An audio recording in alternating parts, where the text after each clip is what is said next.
From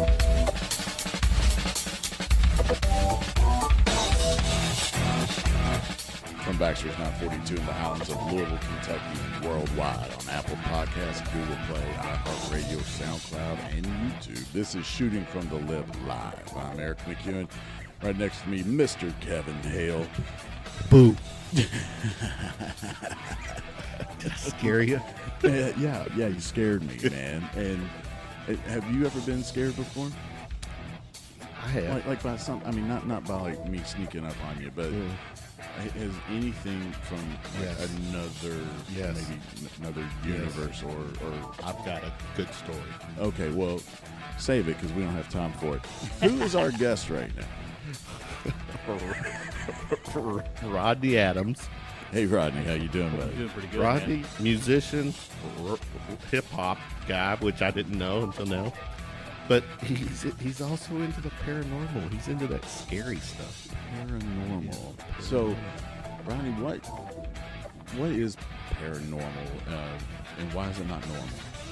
Basically, paranormal is anything that falls outside of the realm of normal, things that aren't normally explained by your average everyday situation. So, Things that go bump in the night. bump in the night, anything that's just, sometimes things get classified as paranormal and they may not actually be, but anything they can't really explain right off the top of the head kind of gets labeled in that category. Right on. So this is something that is part of your everyday life. It's been part of my life since I was about 3. And I'm asking on behalf of all of the listeners, why? I don't know. It's I've always had experiences that were so vivid and I guess that happened to me so often. Real to you. Yeah, that actually as a child, one of the experiences that I had, I thought it was a real person. What? Yeah. Ooh, no. It's pretty strange. No. Well, we talked right before this, the segment started, Eric. We talked about how certain people can connect with, Something. the unknown, something. A realm. And say, I can't, or you can't. And it's because just we don't have that energy or that vibe, where someone else does. And this isn't your South End Taylor Boulevard. No offense, Taylor Boulevard is where I'm from, but palm readers. No. You're not reading tea leaves here. No, different than that. Okay. But I have been known to read minds, and I don't even What? try to do it. Yeah, and Really? I do it to my friends all the time, and it really bothers them because they can't really drop a surprise on me because I'll pull it out of their head. Oh, because see, the whole paranormal thing, I don't know if you know this, Eric, before. Do yourself a favor. Don't get into that mind over here. Stay away. You can check in, but you can, what's that Eagle song? But you can't, anyways. But you can never leave. But you can never leave. Before Shooting from the Lip, Eric, my podcast, I did a podcast. It was Inhale, Exhale with Kevin Hale. And yeah. Yep, sure. Well, kind of this, yeah. Yep. But one of my shows, I dedicated a night. I was doing 3 nights. One night was dedicated to the paranormal, mostly ufology. Yep. I'm a huge fan, and we're going to talk about that because Sure. of a lot of this disclosure stuff that's come out recently. Oh, absolutely, yeah. But the paranormal, the ghosts, Bigfoot, Yeah. your shirt. Yeah. Bigfoot doesn't believe in you either. Yep. Great. He doesn't. Let's stay with the Bigfoot thing. Sure. You, the whole Cryptid. You've been on these Bigfoot shows. Yeah. Finding Bigfoot. Did Finding Bigfoot, season 5, episode 1. Met all the guys from the cast and crew, and I'm still good friends with Cliff and Bobo to this day. So when they come to Kentucky, we usually go in the woods. And yeah, it's No. Oh yeah, absolutely. Yeah, they're here. They're. Yeah. They'll be back in September. What was it? The little kid that said, "They're here." No. Yeah. I'm trying to spook him. He's getting. See, growing up, I we didn't know that there had been things in Kentucky for years because the media had always published the names Bigfoot and Sasquatch, but the legends from Kentucky never had those names. Because they're called. Different things. Yeah. Yahoo, the Wood Booger, the booger or the boogeyman, which is where the boogeyman comes from. Actually, it's an Appalachian term called the wood booger, and it's just that thing that lives in the woods. You better not go out there at night because that wood booger's gonna get you. And they would tell their kids that to keep them in the house, but it was actually based on things that were actually happening. Yeah, because geographically, it's even like in China, the Yeti, and I mean, China has the Yiran. There's a Yowie in Australia. There's a Yeti in the Himalayas. Did you get There's the orang pendek, whatever that is, in Philippines, Indonesia. Not comfortable with this at all. Every continent other than Antarctica has some mysterious creature that has a hominid form. And many people have seen it, and the amount of people and the amount of credible people I've seen. Have you seen a Bigfoot? Twice, and that's why I'm so obsessed with it. My first encounter was so startling, and it blew me away so hard that. Where was this at? I think about it every day. Here in Kentucky? It was in the Red River Gorge, but really? Deep. Okay. I've always been in the outdoors my whole life, and I had encounters when I was young, and I just didn't know what they were until this full-blown encounter, and then I started to think back about all the things that had happened to me. But Red River Gorge, 2004. This is before Facebook, MySpace. There was really no social media at the time. There was a small kayak backpacking forum, and I was working doing camera systems in coal mines, so I was traveling down there and driving home. And a lot of times I would I'm cutting out the middle. I'm going to stay in the gorge all weekend and go back to Pikeville, again on Monday. Yeah. So I put it on the post. I said, I'm going to stay down in the gorge. If anybody wants to join me, meet me at the trailhead of Wildcat Trail, and that's where I met them. And then we hiked in, probably 2.5, 3 miles, and go down the trail, and you get to the riverbank and just walk south for about a mile, and I found this spot that was just the perfect spot. And so we set up camp, and by the time we got set up, it was probably 7:30. So we get settled in, and sitting around the fire, had a little food, and started to drink a little bourbon, play guitar, and make some noise, just kind of cut loose and get to know each other, because I didn't know these two guys. They were just happened to be trying to hike the Sheltowee Trace, which cuts through there. And they were really new to the outdoors, so that I was kind of like their guide. So I guided them into this nightmarish evening, which may have scarred them for life, but it scarred me too, but in a good way. It was terrifying when it happened. Why in a good way? Well, it really verified to me that the things that I had heard and read, and I was one of those kids that when Leonard Nimoy's voice came on and said "In Search of," I was all ears. That was a great show. Oh man, and in the Bionic Man, the Bigfoot stuff on there, I was glued to it. Yeah. And so you would think, oh well, you just liked it so much you manufactured it, but no. After that weekend, basically about dark, things started coming out of the woods, and they were basically being hurled at us. So it started out with a log and a couple of rocks. One of them hit the water initially, and I kind of ignored that one. And then another rock came down probably 30 minutes later and bounced 3 feet in front of me and rolled right up to my feet. And the third time, you can't dismiss this anymore. You stuck around for a third time? Oh, yeah. God. Yeah. I stuck around for... He's not scared, Eric. The other thing I am. I know. Super intrigued. And this is just a story. There's freaked out over here. Yeah, and I've spent my whole life in the woods, and I've had some weird things happen before, and I just blew them off, Yeah. But after that night, I couldn't blow them off anymore, so basically it just kept escalating. And when it got dark enough to where I really couldn't see, and it's so dense down there anyway, that 30 feet during the day is maybe a good depth. But I could see, I started to figure out where these objects were coming from, and I could hear some grunts and these other weird vocalizations, and I noticed that it was up on the ridge behind me, and it was a little bit of a moon that night, probably about like it is now, maybe a crescent, and I could see clearly that this thing was kind of popping out from behind the tree. So I'd flip my flashlight up and try to hit it, and it would dunk behind the tree. Every time I hit it with a light, it would just. So it knew it was being watched. Oh, absolutely, and it was not a fan of light. Absolutely did not like when I tried to hit it with a light. It would. Describe what you saw. It was so bulky. I mean, at the time I hadn't really seen it. I ended up seeing it closer later on, and I could just see that it was a massive creature, and it was definitely on two legs. It didn't really have much of a neck, and all I could see at the time was kind of an outline. But, I mean, it was just bulky. And I could tell it had to be every bit of, 8.5 feet, and probably 500-600 pounds. It was just immense. If Not a bear. Standing in this area Not a bear. here, it was taking up a large portion of it. And it was bipedal, so yeah, I knew it wasn't a bear, because bears will stand up, Right. but they won't stay up. And this thing never went on all fours, at least not that when I saw it. So, yeah, I mean, We'll have to check on Eric tonight before he goes to bed. so basically, I think we were camping in a spot that it had some sort of liking to. I don't know if maybe it was a hunting ground, a favorite sleeping ground, a water source, what it was, but it didn't want us there. And basically, from dark until about 12:31 in the morning, it just kept doing things, throwing objects at me, vocalizations. So at that point, it wanted to engage. I don't know if it really wanted to engage in close.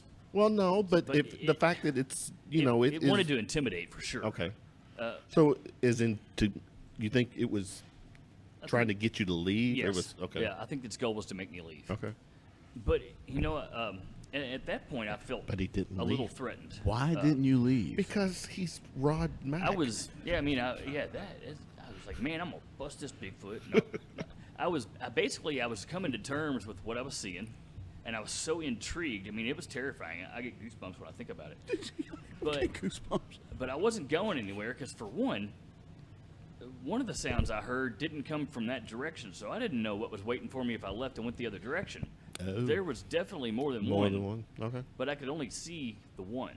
Okay. But it almost sounded like it was communicating with somebody else on the ridge back, that way, which was really strange. So Yeah.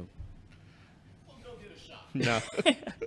definitely, You you would- might need one. All right. So that was your first experience. So Yeah, that was my first real full-blown bam. give me a kind of take us from that to where you're at now with Basically- Bigfoot, because I've got other topics. I'm gonna Yeah, go into. from that I was really, I started to really hit the internet hard. And in 2004, the internet was really coming together. So I was able to find information on all the reports out of Kentucky. I had no idea that there were so many. Kentucky's like Yeah. the third largest amount of I sightings in the heard United top five. States. Yeah, for sure. And I still get them. I get reports all the time. And when I started to figure out that, some of these had been out there for ages, but, they would call it like, other names. Right. Or the beast of whatever, like the one in Trimble County that happened in 1962, and it's well documented. What isn't it also called like the skunk month or something like There's skunk ape? skunk or, ape in yeah, Florida, Yeah. and there's reasons for that. It's that one seems to be a little smaller and has a heavy stench, but you think about the climate there and the swamps that it lives in. They're pretty funky. And I've smelled that stench here, but it's not as prevalent. It smells kind of like a wet dog if you were to throw it in a dumpster about this time of year. Or And actually, mix how those some two smells together. how some people would be after sitting in a 90+ degree gig watching. Oh, yeah. yeah.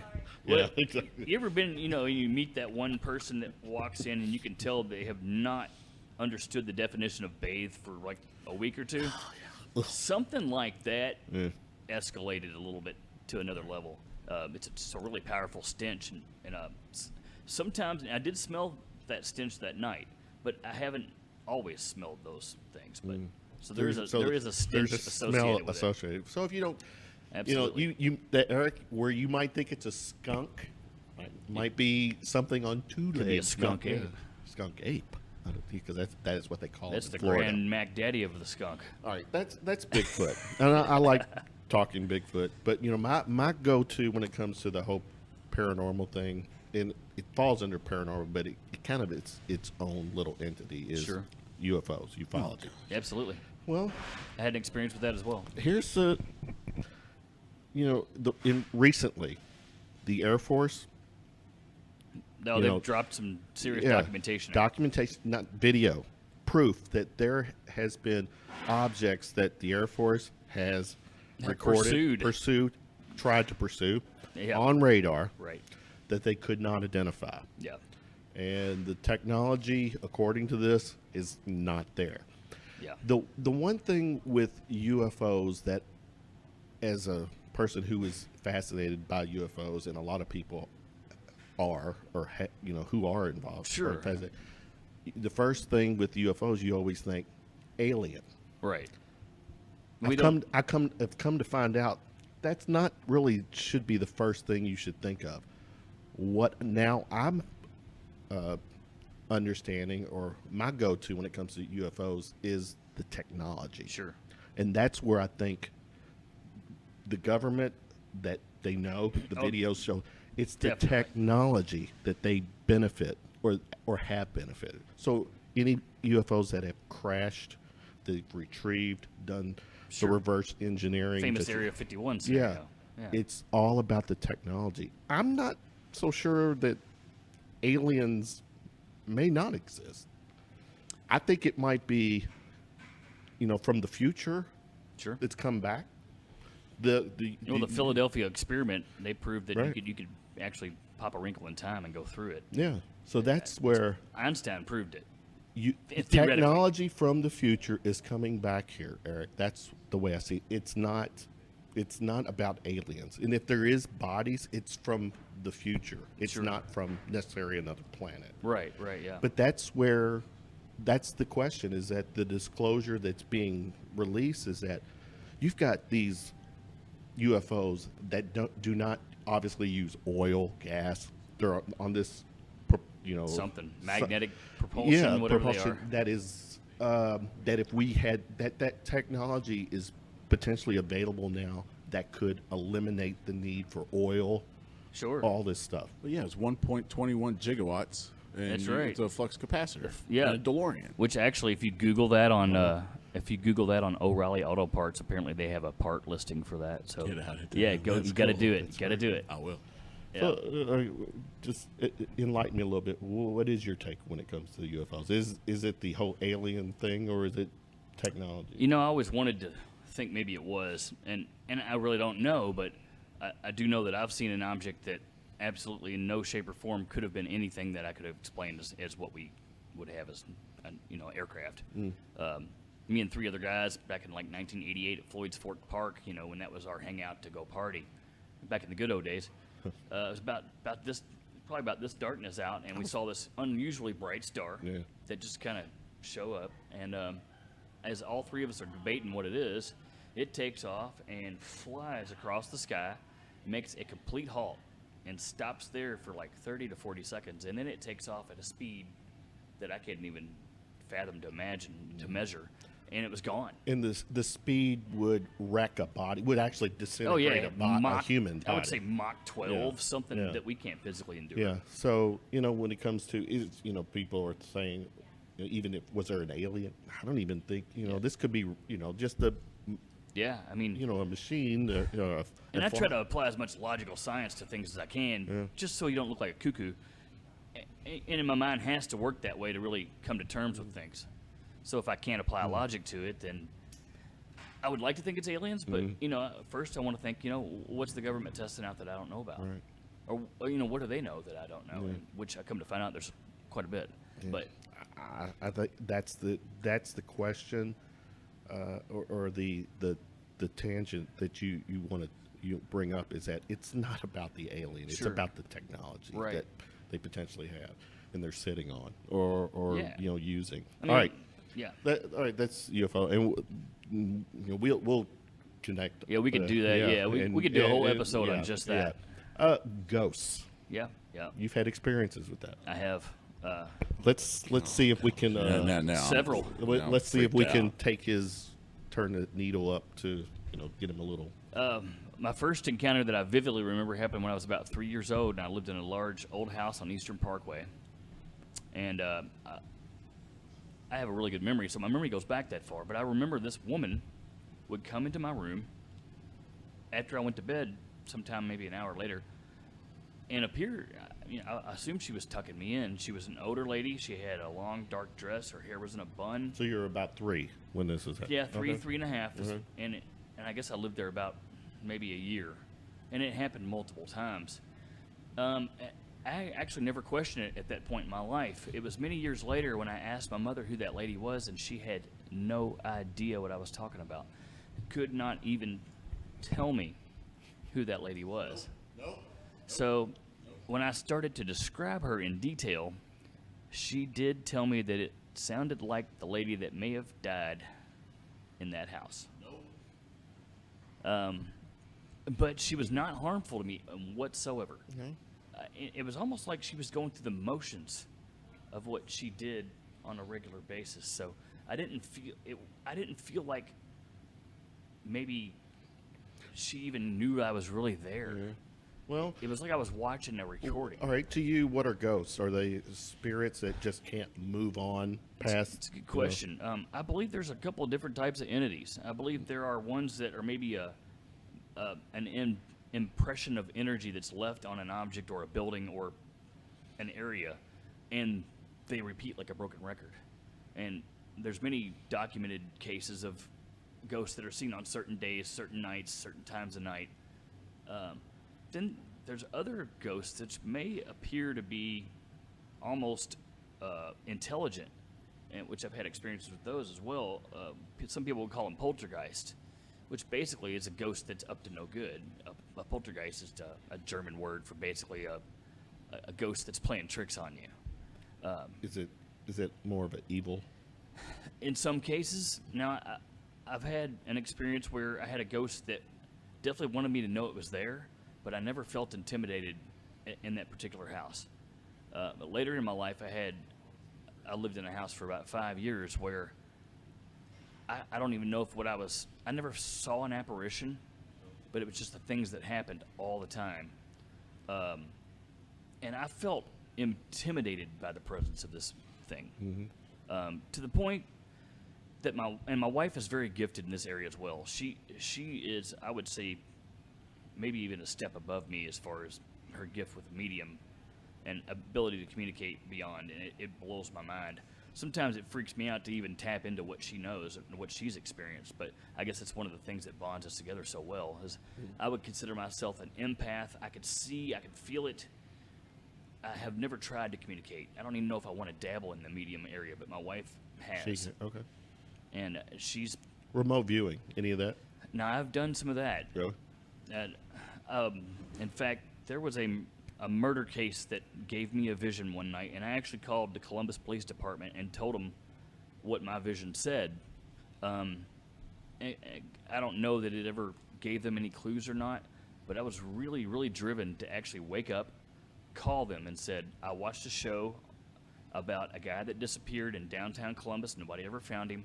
And I said, later that night, I had a vision that somewhere down by the river that goes through the city, there is an area that's kind of abandoned off the beaten path, and it's kind of like a dirt trail, maybe gravel.